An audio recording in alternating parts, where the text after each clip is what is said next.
Les voy a hablar un poco acerca del tema que les platicaba hace unos sábados, que es esta idea de tener una cosmovisión bíblica, ¿sí? Y entonces pensando en esto, pensado en dar algunas pláticas que se llaman encuentros con el Mesías.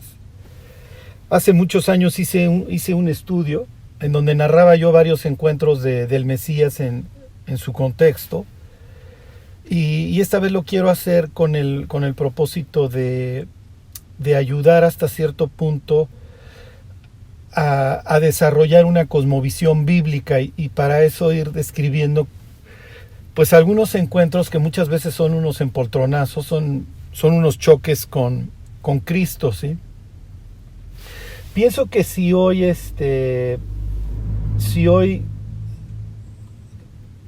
nos pusiéramos a pensar qué es lo que está afectando más al cristianismo, pues obviamente habría mucho tipo de respuestas, ¿sí? Pero yo pienso que lo que más nos está afectando es nuestra cosmovisión.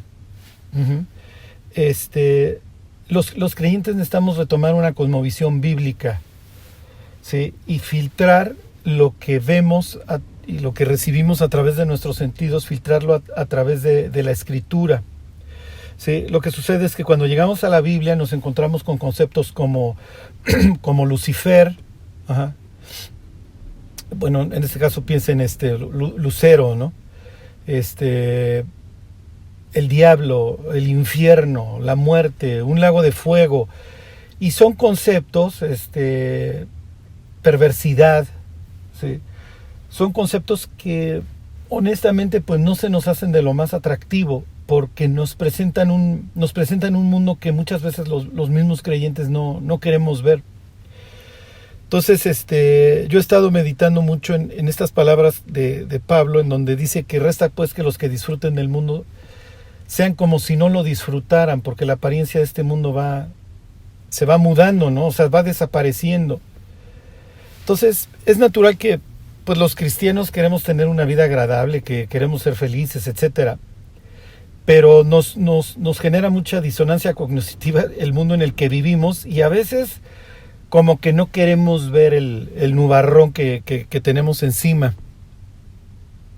Entonces, como dice Pablo, no se hagan como este mundo, no se conformen a este siglo, a esta época, ¿sí? Dice, sino transfórmense por medio de la renovación de su entendimiento. El entendimiento del creyente tiene que volverse a formar. ¿Para qué? Para que pueda entonces comprobar cuál sea la buena voluntad de Dios, agradable y perfecta, ¿sí? Y que esto nos permita ir conociendo a Dios, y sobre todo, ¿cómo les diré? Entender qué es lo que Dios está esperando de nosotros, ¿sí? Porque nos queda claro que Dios tiene un propósito, pero muchas veces nos cuesta trabajo entender cuál es ese propósito para nuestra vida.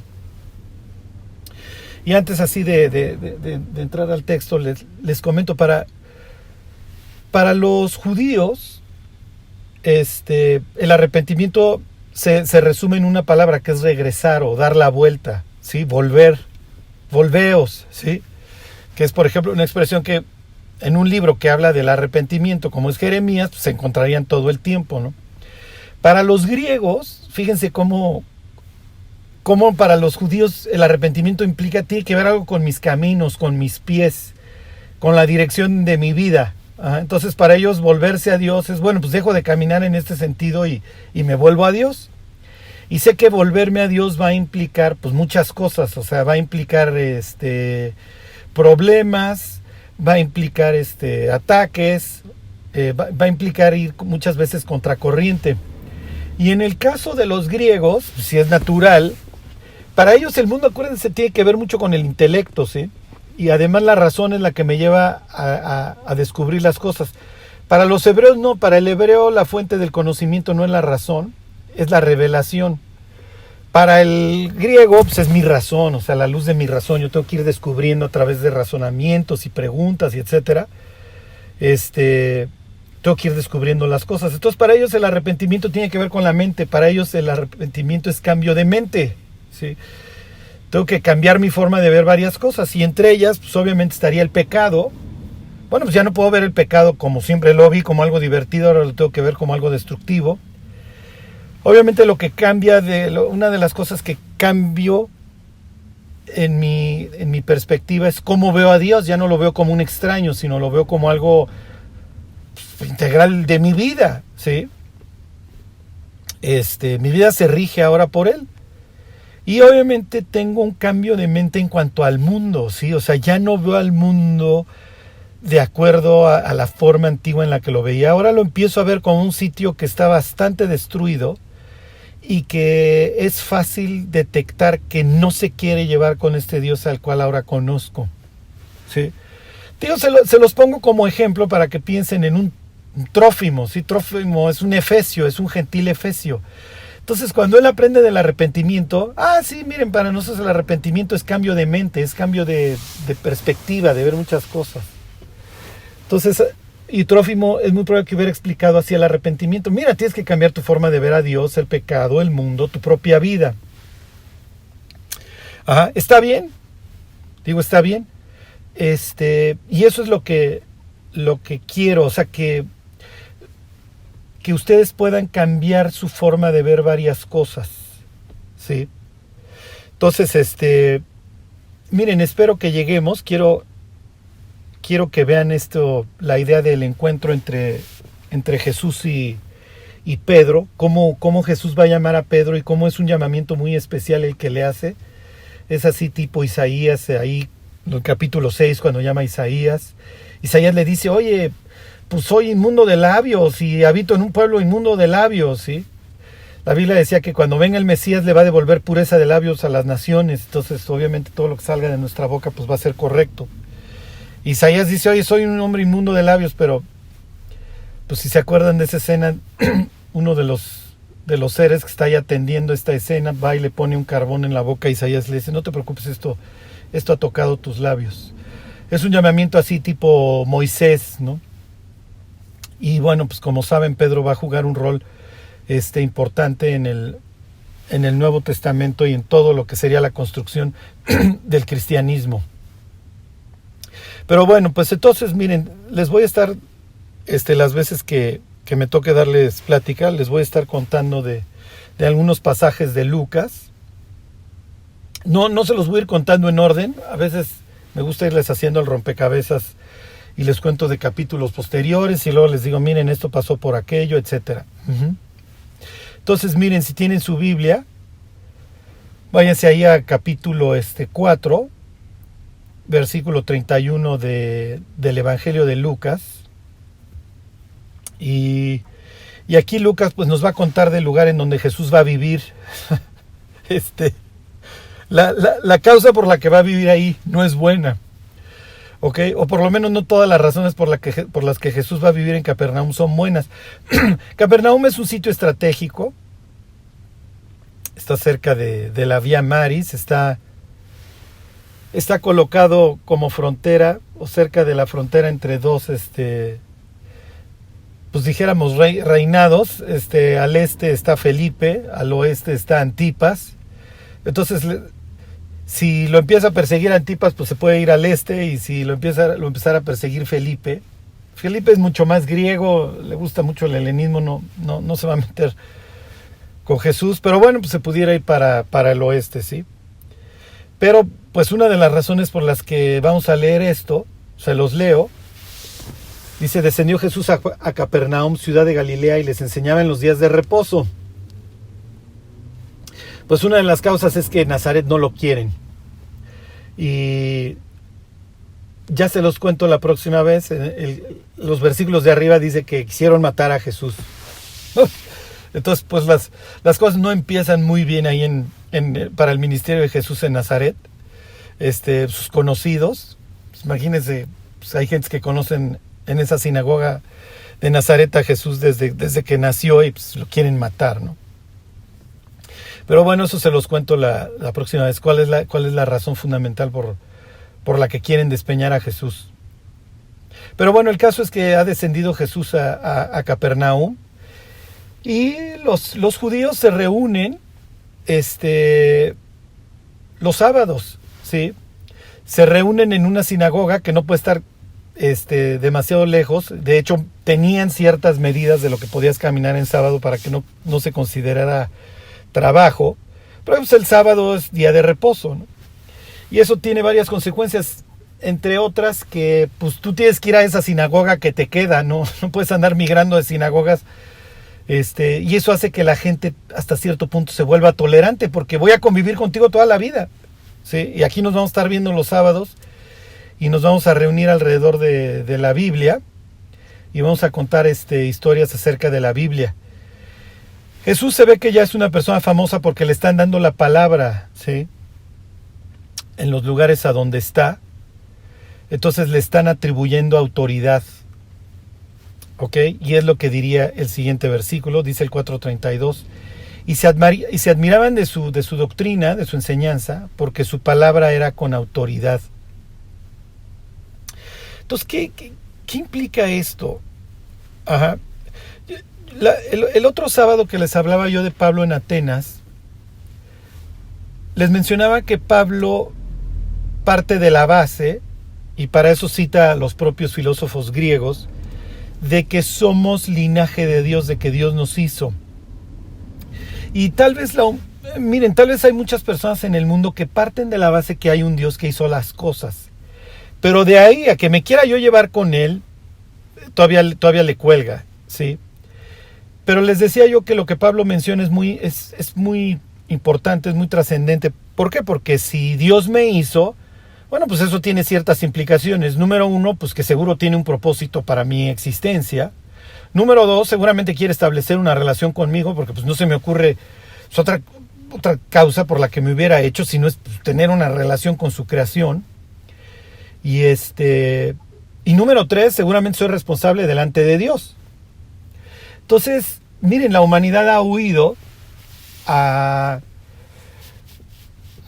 ¿cómo les diría? Primeras causas que no tengan que ver con Dios, como pudiera ser la evolución, ¿no? Pues miren, prefiero considerarme un accidente porque la otra opción, pues me genera responsabilidad y me implica que el Dios que me hizo, pues quiere llevarse conmigo y yo no sé si quiera llevarme con él, ¿sí se entiende? Es muy grave.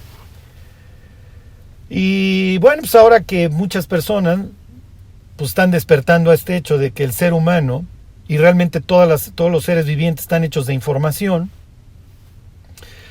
y pues no puede existir información sin fuente. Bueno, pues sí, tal vez esto de que todo haya sido pues accidente, pues sí, la verdad sí está bastante difícil pues de concluir, porque efectivamente lo que vemos en el mundo es información y pues eso nos permite, entre otras cosas, clonar. Porque pues tengo la enciclopedia que me dice qué color son los ojos y el pelo que va de este tipo. Y entonces, pues ahora andan huyendo al campamento esto de la panspermia, ¿no? De que somos producto de un experimento alienígena. Es un ser humano, como lo describe el Génesis 3, debajo de un árbol, queriéndose esconder y haciendo el oso. Es ridículo hasta cierto punto, pero bueno, el ser humano prefiere esto. Entonces, ok, pero pues aquí están ustedes un sábado en la mañana, ya se desmañanaron en sábado para escuchar lo que Dios tenga pues, que hablarle a sus vidas, ¿no? Ok, pues ya entiendo que Dios quiere establecer una relación conmigo, pues me imagino que pues si me creo tenía entre otras cosas eso en mente. Entiendo que soy responsable, pero me gusta esta idea de que Él mismo llevó la responsabilidad por mis actos porque me ama, y entiendo que ese es el fundamento del evangelio. Y pues sí, bueno, entonces estoy dispuesto a tener una relación con él. Entiendo que el acto que en un sentido más me aleja, que fue la cruz, en otro sentido también es el que más me acerca a él, porque permitió pues borrar mis faltas y quitarlas de en medio, ¿no? Ok, está bien. Entonces, ¿cuál es el punto de esto, Carlos? Se los vuelvo a leer. Dice, y se admiraban de su doctrina porque su palabra era con autoridad. Lucas, uno de los temas centrales de Lucas es la palabra. Ajá. la palabra de Dios y se dedica tanto en el Evangelio como en el libro de Hechos, hasta repite y repite este concepto y presenta la palabra como algo que puede transformarla al ser humano. Si piensen en este pasaje de Pablo en donde habla con los pastores ahí en las playas de Mileto y les dice: los encomiendo a Dios y a su palabra, la cual tiene poder para sobreedificaros. Miren, les voy a leer otros versículos de Lucas. Dice, es Lucas 4:4, dice: Jesús respondiéndole, está hablando con Lucifer, aunque ustedes no le crean, con el diablo: escrito está, no solo de pan vivirá el hombre, sino de toda palabra de Dios. ¿Ok? Entonces es algo que Lucas resalta, porque la palabra de Dios es importante. Cuando cuenta la parábola del sembrador, dice, la semilla es la palabra de Dios, ¿sí? Y los que la reciben tienen la capacidad de dar fruto. ¿Por qué? Porque están recibiendo la palabra de Dios.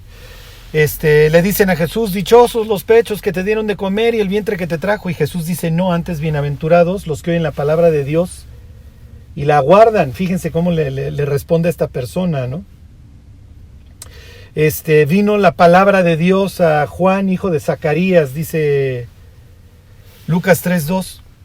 Entonces, cuando aquí estamos leyendo en Lucas 4:32 que la gente se admira de su doctrina, obviamente lo que están escuchando es la exposición de la palabra de Dios a través de los labios de Jesús. Pero uno de los detalles es la palabra exusía, es que dicen: este señor habla con autoridad, su palabra es con autoridad. Y entonces la pregunta aquí es: ok, ¿quién te otorga la autoridad? ¿O quién le otorga a Cristo la autoridad?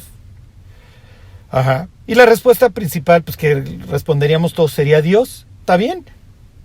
Pues Dios, pues sí. Pero ¿cómo saben estas personas que están escuchando a Jesús en Capernaum que su palabra, o de dónde sacan que su palabra es con autoridad? ¿Sí?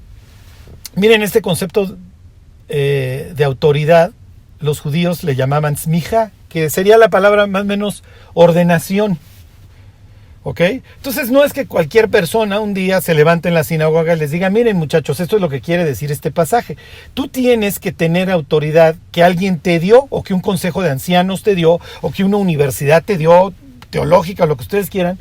Porque pues no queremos que cualquier maestrín que un día amaneció y se le antojó leer la Biblia, pues se dedique a enseñar cosas en las cuales ni siquiera está bien instruido. El propio Lucas no lo quisiera. Ese es el fin de haber escrito su Evangelio y el libro de Hechos. Le escribe a Teófilo y le dice: mira, Teófilo, yo llevé a cabo toda una investigación para que tú sepas muy bien y tengas un fundamento de por qué crees. O sea, no quiero que nada más andes creyendo en el osito Bimbo porque alguien te lo dijo. Yo quiero que tú tengas una base. ¿Sí se entiende? O sea, lo que Lucas quiere es que los que creen en Cristo no cometan un suicidio intelectual, sino que tengan un fundamento de por qué creen. Y vuelvo a lo mismo.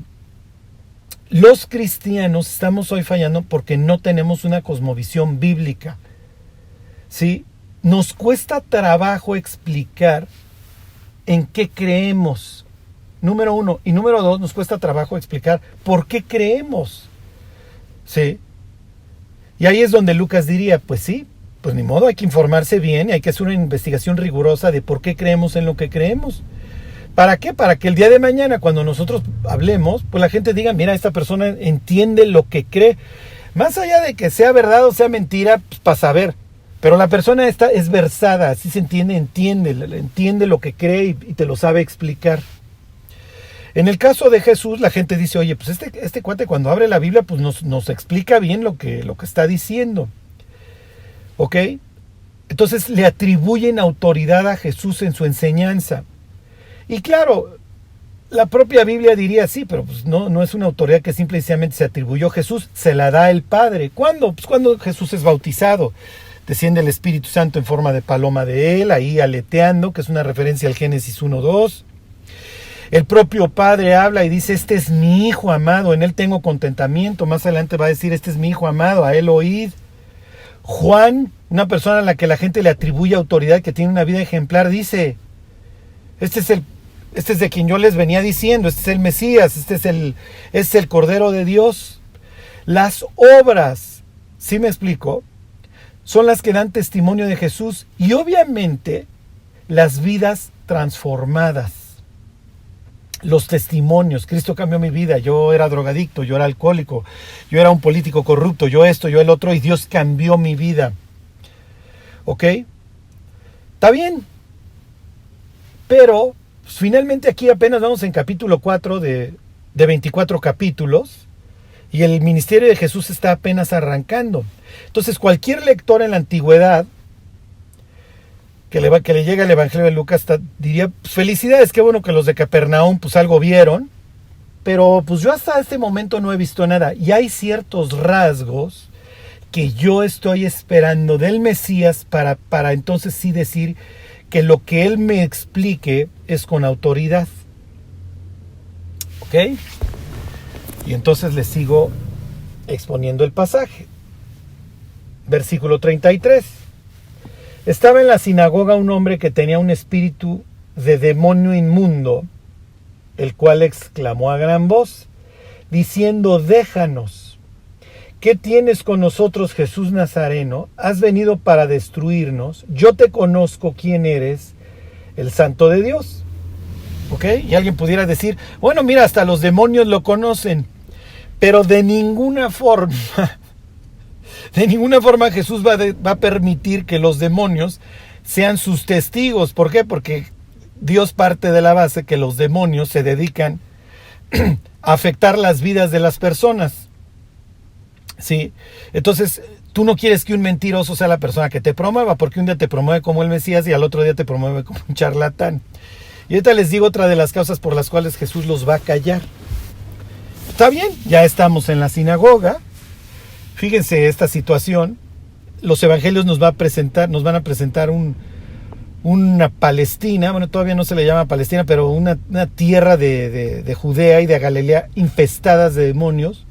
Pues claro, pues ya está el Mesías caminando por la tierra. Este es el sitio que Dios le había prometido a Abraham. Y es natural que los demonios hagan una irrupción. No me voy ahorita a clavar en esta idea, ¿ok?, de los demonios, el origen de los demonios. Lo que quiero que vean es que Dios va a tener enemigos y va a tener y hay fuerzas que se le oponen. ¿Ok? Para los judíos, los demonios se van a dedicar a hacerles, en palabras más, palabras menos, la vida de cuadritos. ¿Ok?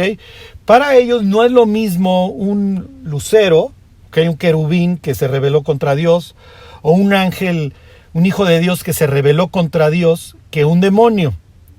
¿Ok? Pero sí ven a los demonios como agentes caóticos que se dedican a arruinar las vidas de las personas. ¿Ok? Entonces, miren, hablando de cosmovisión, ok, Carlos, pues yo llego a la Biblia, y pues además en una sinagoga me encuentro con un endemoniado. Y más adelante Jesús se va a dirigir a una enfermedad, a la fiebre, como un demonio. Esta es la forma en la que ellos ven la vida. ¿Ok? Los demonios se dedican a arruinar las vidas de las personas. Y hay tinieblas. El Evangelio de Juan así arranca. ¿Okay? Te presenta un mundo lleno de tinieblas en el cual Dios tiene que irrumpir. ¿Ok? Las tinieblas no prevalecieron contra él. ¿Sí? La luz en las tinieblas resplandece y las tinieblas no prevalecieron. Piensen en Génesis 1:2. O sea, ya desde el Génesis 1:2 tienes que Dios creó los cielos y la tierra, pero ya introduce conceptos que van a ir permeando el resto de la historia, como abismo, vacío, tinieblas, desorden. ¿Ok?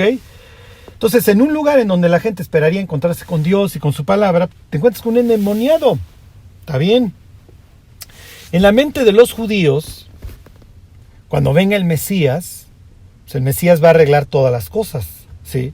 Además, el Mesías va a pisar sobre la serpiente, sobre el áspide, es lo que dice el Salmo 91.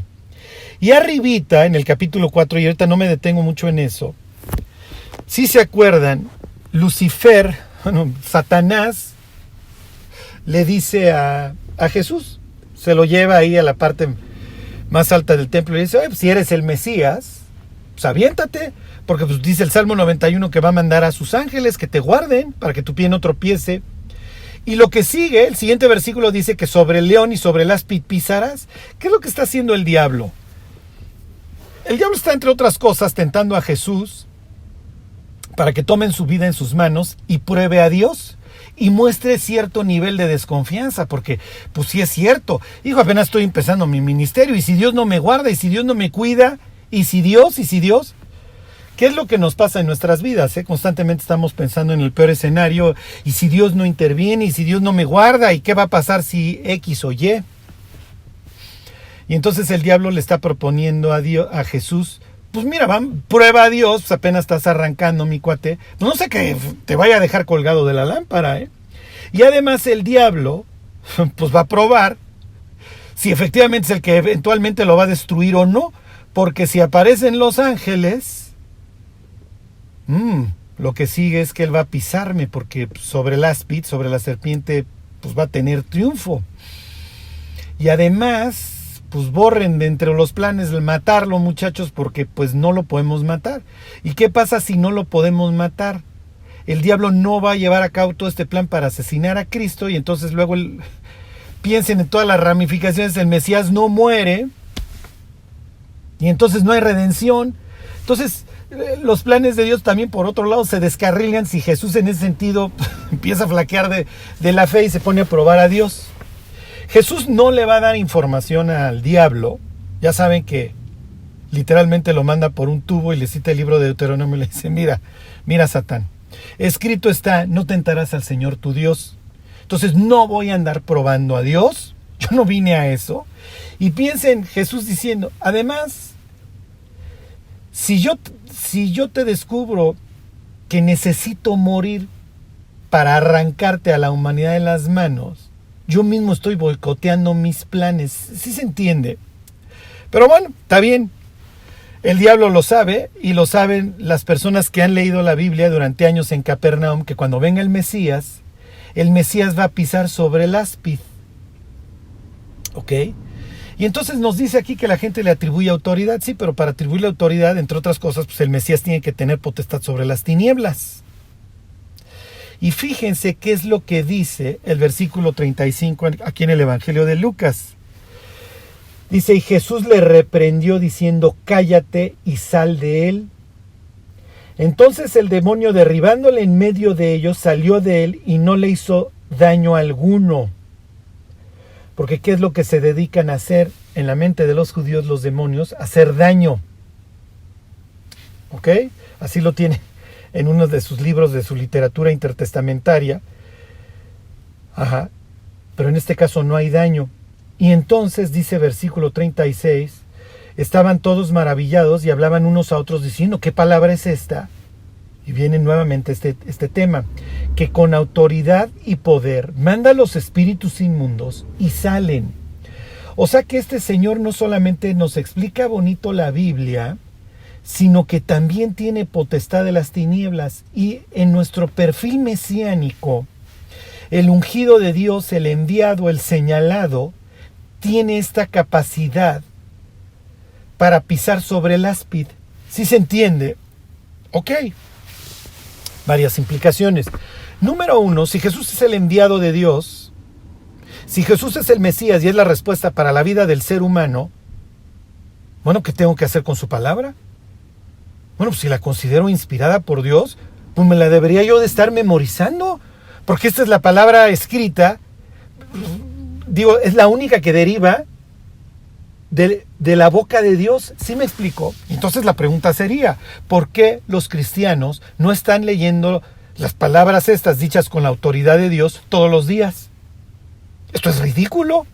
O sea, ¿qué puede estar pasando en la mente de los cristianos que puedan pasar 2 horas o 3 horas con la serie, pero pasen 10 minutos o media hora con la Biblia? Entonces la pregunta sería, oye, ¿tú crees que Jesús es el Mesías? Sí. ¿Tú crees que su palabra tiene una autoridad que viene de Dios? Sí, claro que lo creo. Oye, ¿tú crees que su palabra te puede transformar? Sí. ¿Y entonces? Y ahí es donde Dios diría, muchachos, si realmente partieran de esa base, ustedes mínimo estarían leyendo 45 minutos, 1 hora la Biblia, porque estarían pensando que esto proviene de mí. y entenderían que las series, pues si no provienen de mí, provienen de la potestad de quién. Y es muy probable que te estén engañando.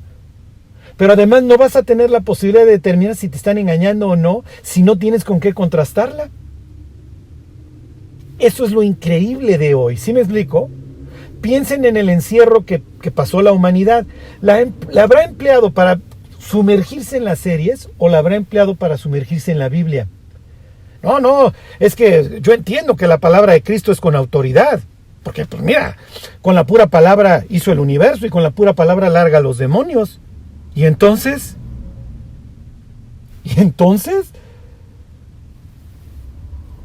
Fíjense, obviamente a Jesús no le interesa la publicidad de los demonios, pues, bola de mentirosos, número 1. Y número 2, en el reino de Dios, que es otro de los temas centrales de Lucas, la revelación va a implicar siempre algo. Y ese algo es comunión. Esto es muy importante que lo entendamos. En el reino de Dios, la comunión es necesaria para que yo reciba revelación. Van de la mano la revelación y la comunión. Y como efectivamente los demonios mismos lo reconocen, Jesús y ellos no tienen absolutamente nada que ver.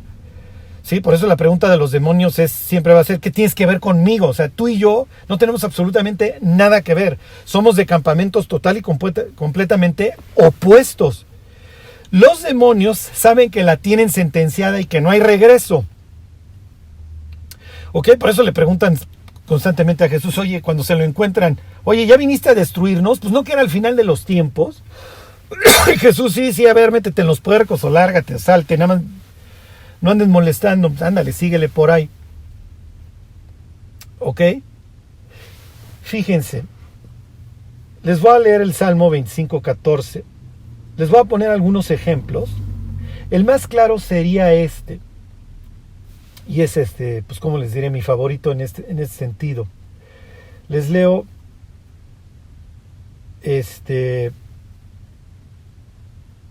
denme un segundo porque ya me equivoqué aquí. Se lo leo, dice: la comunión íntima de Jehová es con los que le temen. Y fíjense, y a ellos hará conocer su pacto. Entonces Dios está partiendo de la base que si tú quieres conocerme, está bien, pues para eso te creé. Pues te creé para tener comunión contigo y para eso te salvé. Y mi palabra es con autoridad y mi palabra te va a transformar. Así que si tú quieres, yo te enseño. Fíjense estas palabras. Obviamente esto es queja, Esto es queja por parte de Dios. Les voy a leer Ezequiel 25. Dice: así ha dicho Jehová el Señor: el día que escogí a Israel y alcé mi mano para jurar a la descendencia de la casa de Jacob, cuando me di a conocer a ellos en la tierra de Egipto, cuando alcé mi mano y les juré diciendo: yo soy Jehová vuestro Dios. O sea, Dios aquí se va a quejar de que, a ver, voy, te rescato de Egipto, me doy a conocer, te enseño mi palabra, te enseño mi ley, y te digo, mira, yo soy el Señor tu Dios, ¿ok?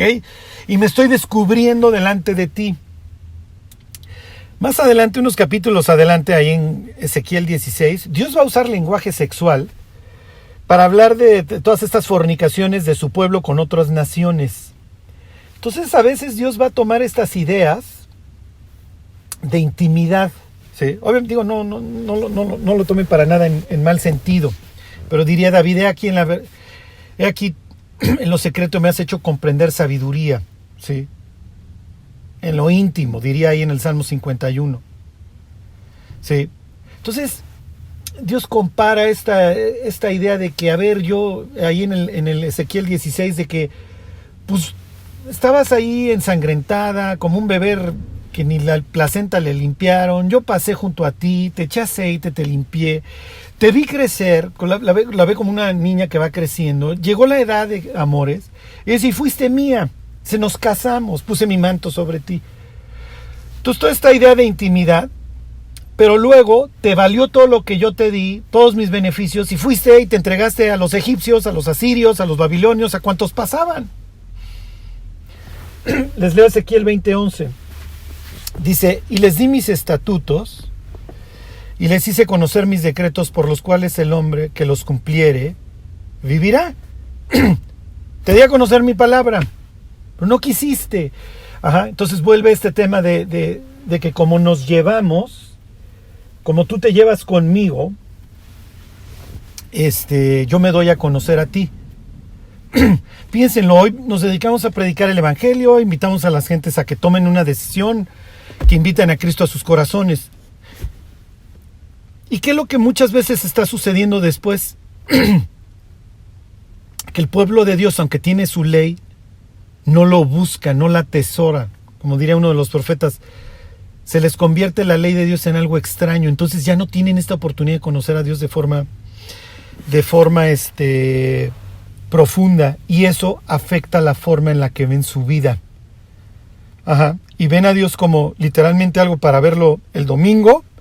Me expongo a la palabra, no sé, 1 hora, pero el resto de la semana ni lo busco ni me interesa. Olvídense ya de memorizar la escritura, ¿sí? ¿Qué es lo que está sucediendo con nuestros jóvenes? Que no tienen una cosmovisión bíblica.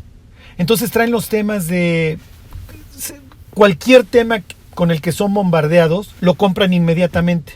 Entonces, oigan, miren este tema de la inclusión o el racismo, y dices, oye, ¿no te das cuenta que la idea hoy del racismo es simplemente dividir a blancos contra negros? ¿No te das cuenta que todas estas ideas del feminismo es simplemente te están lavando el cerebro porque están generando una división entre hombres y mujeres, y se trata de tener una humanidad total y perfectamente dividida? No lo alcanzo a ver. ¿Y por qué no lo alcanzan a ver? Porque no tienen una cosmovisión bíblica. No se dan cuenta que hay unas fuerzas oscuras que se dedican a engañar al ser humano, y que lo primero que haría Cristo es callarlas, no dejarlas hablar. Y aquí, lejos de callarlas, es, mira, te invito a la sala de mi casa y pongo la serie, y a través de una historia bastante increíble permito que toda tu cosmovisión, Satanás, y toda la cosmovisión del mundo se me inyecta a través de historias que son sumamente agradables y a través de actores que son sumamente inteligentes y carismáticos. Cuando Dios diría, mis cuates, cuando yo los veía, lo primero que hacía era callarlos. Que por el otro lado, si quieres entenderme y conocerme, yo me revelo, pero vas a tener que querer establecer una comunión conmigo. Miren, les leo el Salmo 119, el versículo 73. Estas palabras son increíbles, ¿eh? Dice David, tus manos me hicieron y me formaron, hazme entender y aprenderé tus mandamientos. O sea, David está partiendo de la base de que alguien lo hizo. Y bueno, pues si esa persona me hizo, bueno, pues luego entonces quiero conocerlo y quiero entender lo que me dejó escrito. Y es tal el amor que tiene David por la palabra de Dios, se la vive citándola. Cuando fornica con Betsabé, le dice Joab al mensajero, mira, te va a citar el libro de Jueces, que por qué nos andamos acercando tanto a las paredes. Joab parte de la base de que David se la vive citando la Biblia. Es tal el amor de David por la Biblia que Dios le permite participar en su confección. Pero esto es lo que hoy está fallando. El pueblo de Dios no está pasando tiempo con la Biblia y sí está escuchando lo que los demonios tengan que decir. Y luego entonces su cosmovisión va a estar total y perfectamente torcida. Su cosmovisión va a ser la del mundo. O sea, va a entender al mundo a través de las propias explicaciones del mundo, no a través de cómo Dios, el Creador, las ve. ¿Ok? Bueno, me regreso al pasaje ahí de Lucas. Entonces, otra moraleja.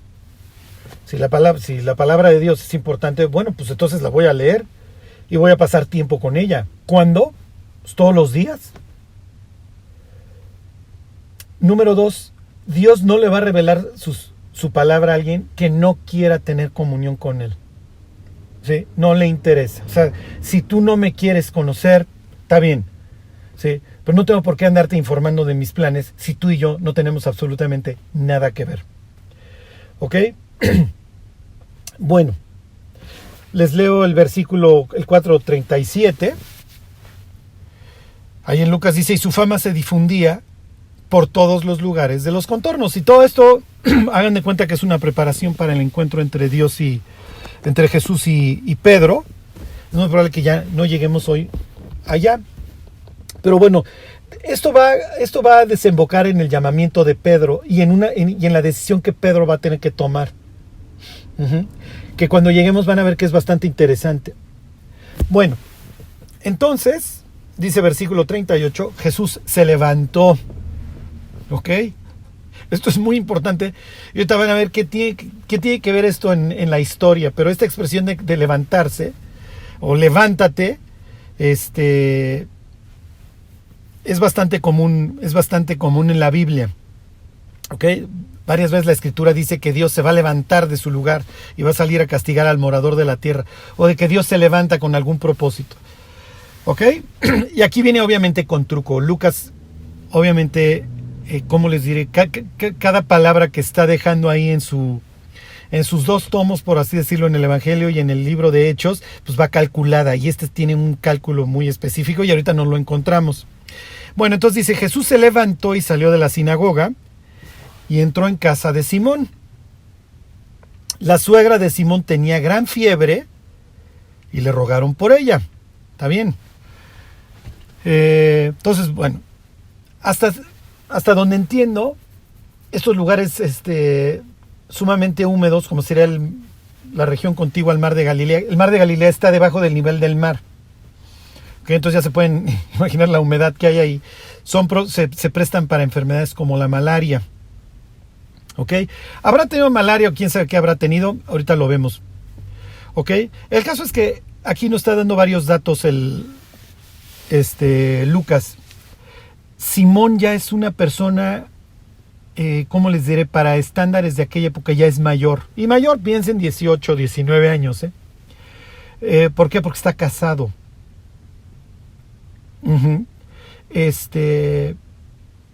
Que esto va a tener mucha relevancia para eventualmente todo el ministerio de Pedro.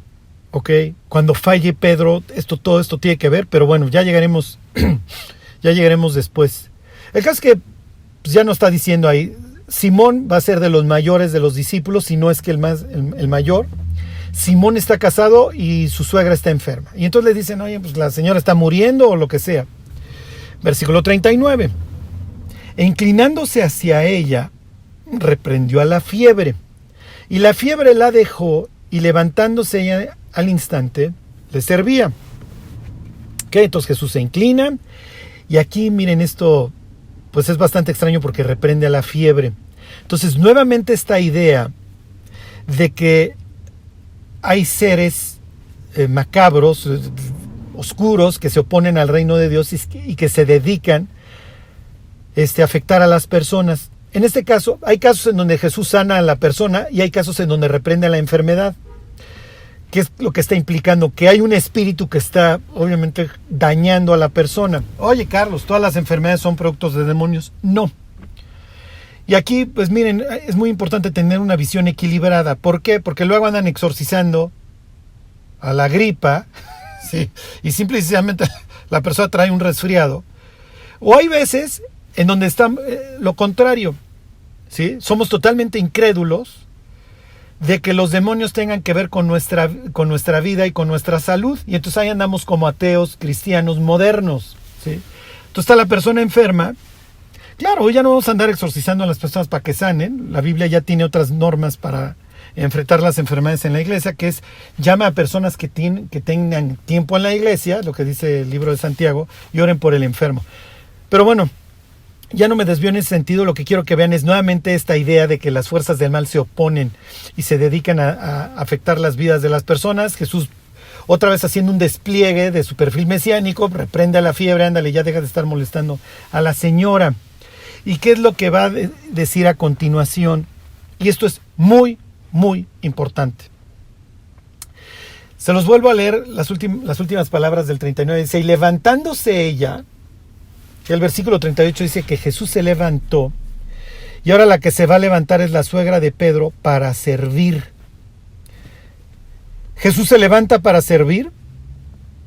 Sí, piensen, todo este pasaje era un himno que cantaban los cristianos de Filipenses 2, en donde hayan ustedes este mismo sentir, el cual hubo en Cristo Jesús, el cual siendo en forma de Dios, no estimó el ser igual a Dios como cosa que aferrarse, sino que toma esta forma de siervo, hecho semejante a los hombres, ¿sí? Y se humilla hasta la muerte y muerte de cruz, etc. El modelo de servicio en la Biblia es Cristo. En lo que Adán falla como siervo de Dios, en el paraíso, que no guarda lo que Dios le da y no lo hace fructificar, el siervo de Jehová, que nos encontramos en los pasajes de Isaías 40 en adelante, este siervo perfecto que va a llevar nuestras enfermedades, pues ahí está, que va no solamente a salvar a judíos, sino también va a incluir a los gentiles y va a ser luz para revelación a las naciones, etc. Este es el siervo perfecto, que da su vida hasta la muerte. Entonces aquí Lucas, ¿qué es lo que está implicando? Jesús se levanta para servir, ¿okay? Se levanta y se inclina, no tiene ningún problema en eso, sana a la suegra de Pedro. ¿Y qué es? ¿Sí? ¿Qué es lo que va a hacer? Aquí tiene la primera diaconisa del Nuevo Testamento. ¿Qué es lo primero que hace la suegra de Pedro? Bueno, pues ya me siento bien. Bueno, en esta cultura es la mujer la que cocina. Y entonces, bueno, pues está terminando el sábado, les voy a preparar algo de cenar. Entonces, ok, Carlos, tú me estás hablando de la cosmovisión y que necesito tener una cosmovisión bíblica y para eso necesito tener una comunión íntima con Dios y que Dios me pueda explicar su palabra, que el Espíritu Santo me pueda guiar. Sí. Número 1, comunión. Número 2, servicio. ¿Por qué está fallando hoy el cristianismo? Porque no tiene esta cultura. Hoy la humanidad tiene esta idea de que el fin de la vida es ser felices. Y pues para ser feliz, pues el resto de las personas me van a tener que servir. Sí. Y pues, ¿qué tengo que hacer para eso? Bueno, pues tengo que ir a la mejor escuela, o si soy papá le tengo que pagar la mejor educación a mis hijos, llenarlos de actividades para que el día de mañana puedan ganar mucho dinero y tengan muchas gentes a su servicio y puedan ser felices. Esta es la filosofía del primer mundo, ¿eh? O sea, ustedes no saben lo que viven personas hoy en Estados Unidos, entre los ricos, o piensen países muy desarrollados desde un punto de vista intelectual como los coreanos, en donde el niño vive para estudiar y la idea es encontrar una super universidad el día de mañana, en el caso de Corea si es pública mejor, y acceder a una gran empresa y tener dinero. Oye, y si te mueres en el camino, bueno, pues ni modo, me quedé en el camino. Oye, pero si el fin de la vida no es eso, sino tener una comunión con Dios, pues ni modo, me la perdí. Y esto obviamente ha afectado profundamente nuestras vidas. Y nos preocupa muchísimo que nuestros hijos se sepan la tabla del 2 desde que son chiquitos y les ponemos a Mozart desde que son chiquitos y los llevamos a 18,000 actividades para enriquecer su currículum. Pero la instrucción bíblica, esa viene después. Esto es ridículo, ¿eh? Le estamos enseñando a nuestros hijos todos los libros que ustedes quieran, menos el más importante, el que te mete al cielo. Porque voy a intentar que entres a este club, que entres a este empleo, que entres a lo que tú quieras. Y Dios diría, pues miren muchachos, si ustedes realmente tuvieran una cosmovisión bíblica, se estarían esforzando porque sus hijos entren al cielo. Olvídense de la universidad. Y mucho más en este mundo, en donde no tienes absolutamente nada garantizado. Entonces, más que enseñarle a caminar de forma derecha y saludar al jefe el día de mañana, yo le enseñaría a caminar detrás de mí, a caminar en mis caminos. ¿Sí? ¿Y por qué estamos fallando Occidente? Porque no tenemos una cosmovisión bíblica. Entonces, como decía alguien la otra vez, no sé si era un anuncio o algo, dice, el que no vive para servir, no sirve para vivir. Y eso sería real en el reino de los cielos. Ok, si yo creo que el reino de los cielos es verdadero y que Cristo va a acabar reinando para toda la eternidad, pues entonces al que tengo que servir y con el que tengo que quedar bien es con Cristo.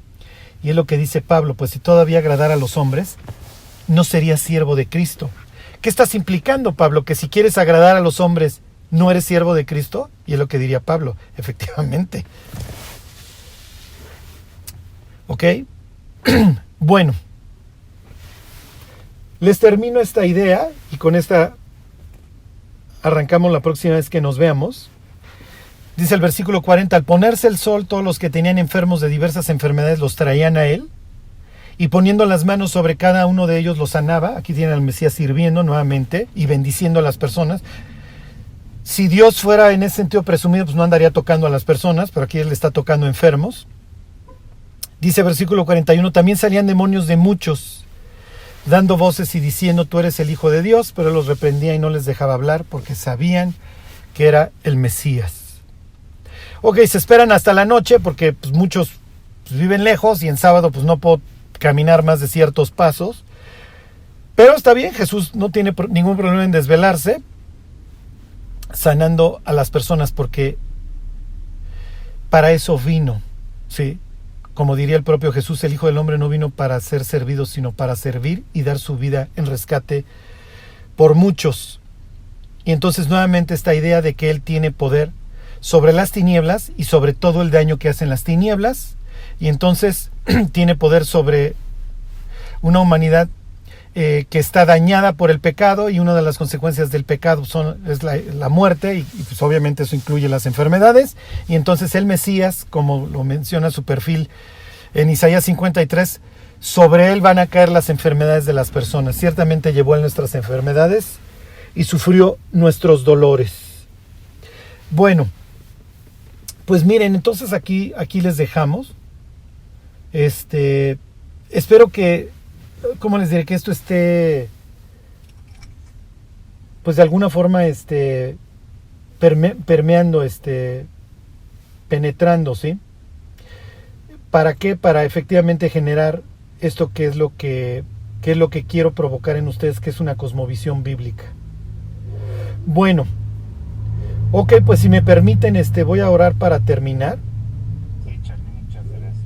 Y le voy a pedir a Dios lo que constantemente le pido, no solamente para mi vida, sino para las vidas de las personas que escuchan, que es que Dios nos dé amor por su palabra, ¿sí? Que realmente los creyentes podamos atesorarla. Y que el día de mañana, cuando lleguemos al cielo, y pasemos al tribunal de Cristo, Dios pueda decir, mira, pasaste más minutos con mi palabra que con la tele. Y para algunos ya nos dirán, pues entonces este cuate pasó muchísimas horas frente a la Biblia, ¿eh? Bueno, pues Dios, te queremos dar muchas gracias por la salvación que tú lograste en Cristo.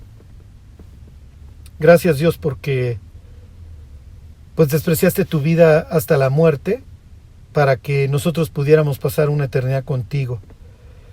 Dios, mientras vienes, te pedimos que podamos ver la vida y el mundo que nos rodea a través de tus ojos, Dios, a través de, pues realmente, Dios, tus conceptos y tu palabra.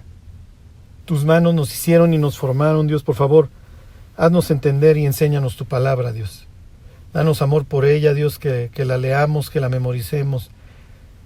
Y Dios, que nunca perdamos de vista que tú nos alcanzaste con el propósito de que te sirviéramos, Dios. Y de que por eso respiramos, Dios. Si estamos vivos es porque tú todavía tienes planes para que te sirvamos. Gracias por todo, Dios, te lo pedimos y te lo agradecemos. En el nombre de Cristo Jesús. Amén.